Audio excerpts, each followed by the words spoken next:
Think beyond a degree. Build real impact.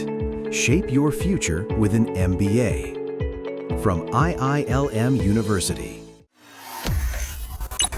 अमेरिकी राजदूत और ट्रंप के करीबी माने जाने वाले सर्जियो गोर ने भारत में अपनी कुर्सी संभाल ली और उन्होंने कुर्सी संभालते हुए भारत और अमेरिका पर बड़ा बयान दिया। उन्होंने भारत को लेकर कहा कि भारत हमारा एक महत्वपूर्ण साझेदार है, उसे हम छोड़ नहीं सकते। टैरिफ डील को लेकर भी कहा कि वो भी जल्द हो जाएगी। लेकिन इस दौरान उन्होंने एक महत्वपूर्ण संगठन पैक्स सिलिका को लेकर भी कहा, वो पैक्स सिलिका जिसे अमेरिका चाहता है कि भारत इसमें शामिल हो जाए, क्योंकि ये चीन के खिलाफ एक बड़ा संगठन है। अब इस वीडियो में हम जानेंगे कि आखिर ये पैक्स सिलिका है क्या, जिसमें अमेरिका भारत को चीन के खिलाफ लाने के लिए बड़ा आतुर नजर आ रहा है, और ये भी कि कहीं भारत का इस्तेमाल अमेरिका कर तो नहीं रहा।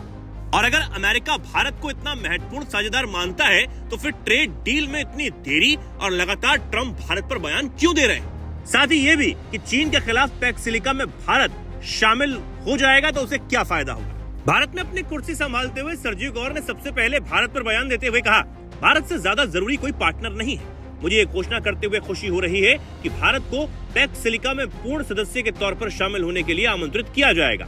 ट्रेड डील पर दोनों पक्ष सक्रिय रूप से बातचीत कर रहे हैं। भारत दुनिया का सबसे बड़ा देश है, इसलिए इसे फाइनल स्टेज तक पहुंचाना आसान काम नहीं है, लेकिन हम पक्के इरादे से काम कर रहे हैं। ट्रेड हमारे रिश्तों के लिए बहुत जरूरी है। हम सुरक्षा, काउंटर टेररिज्म, ऊर्जा और स्वास्थ्य जैसे दूसरे जरूरी क्षेत्रों में भी मिलकर काम करते रहेंगे। अब ये तो था सर्जियो गोर का बयान, लेकिन आखिर ये पैक्स सिलिका है क्या?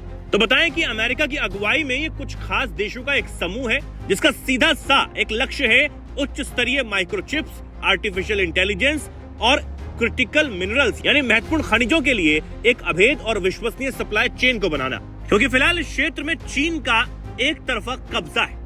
वहीं भविष्य की तकनीक और सेमीकंडक्टर क्षेत्र से चीन के एक अधिकार को चुनौती देने के लिए भी इसे तैयार किया गया है। अब इस समूह में केवल वही देश शामिल हैं जो लोकतांत्रिक मूल्यों को साझा करते हैं और एडवांस टेक्नोलॉजी मैन्युफैक्चरिंग में सक्षम भी है। इसमें देखें तो अमेरिका, जापान, दक्षिण Korea, Singapore, Netherlands, Britain, Israel, संयुक्त अरब अमीरात और ऑस्ट्रेलिया भी शामिल है। वहीं अमेरिका ने पहले भारत को इससे अलग रखा था, लेकिन तकनीक के क्षेत्र में भारत वर्चस्व के आगे उसे झुकना पड़ रहा है और अब वो ये चाहता है कि भारत में इसमें जल्द से जल्द शामिल हो जाए। देखिए, पैक्स सिलिका अमेरिका के नेतृत्व में चीन की जो मोनोपोली है सप्लाई चेन के ऊपर, खास तौर से जो रेयर अर्थ मिनरल्स को लेकर हम बात करें, सिलिकॉन को लेकर बात करें, चिप्स को लेकर बात करें और साथ में एआई को लेकर बात करें, उनको कहीं ना कहीं तोड़ने का प्रयास अमेरिका की लीडरशिप में हो रहा है। भारत को इसमें अमेरिका एक प्रमुख सहयोगी के रूप में देख रहा है। शुरुआत में नहीं लिया गया था क्योंकि भारत पर एक प्रेशर क्रिएट करने का प्रयास हो रहा था, लेकिन अब बात ये मानी जा रही है कि भारत के साथ हम ट्रेड डील जल्दी करेंगे, बहुत जल्दी हम उसको करने का प्रयास करेंगे, लेकिन साथ में इसमें भी भारत को मेंबर बनाया जाएगा, क्योंकि भारत का एक बड़ा मार्केट है। भारत को भी इन सब चीज़ों की क्या है, बहुत ज़्यादा आवश्यकता है। प्रश्न उठता है कि भारत को इसकी मेंबरशिप लेनी चाहिए या नहीं लेनी चाहिए। देखिए, भारत का सिंपल से थ्योरी है, भारत किसी भी चीज़ को नाक की लड़ाई नहीं बनाता है। मैं इसको सिंपल बोलता हूँ कि ईगो क्लैश नहीं करता है। मुझे आवश्यकता है तो मैं लूँगा, मुझे आवश्यकता नहीं है तो मैं नहीं लूँगा, इस थ्योरी पे चलता हूँ। मुझे लगता है कि भारत को इस मेंबर बनना भारत के लिए लाभकारी रहेगा, तो भारत को निसंकोच बनना चाहिए। और इससे कहीं ना कहीं भारत का जो एक कोज है कि हम किसी भी कंट्री के अगेंस्ट नहीं है, हम केवल अपने इंटरेस्ट में बात करते हैं, अपने हित में बात करते हैं, और ये हमारे हित में मेंबर बनना है।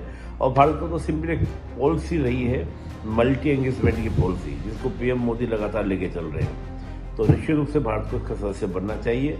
और रही बात कि अमेरिका भारत को यूज़ करना चाह रहा है, ऐसा भी कुछ नहीं है, क्योंकि भारत को कोई यूज़ कर ले जाए। अगर यूज़ करना होता तो चीन कर लिया होता, रशिया कर लिया होता या अमेरिका कर लिया होता।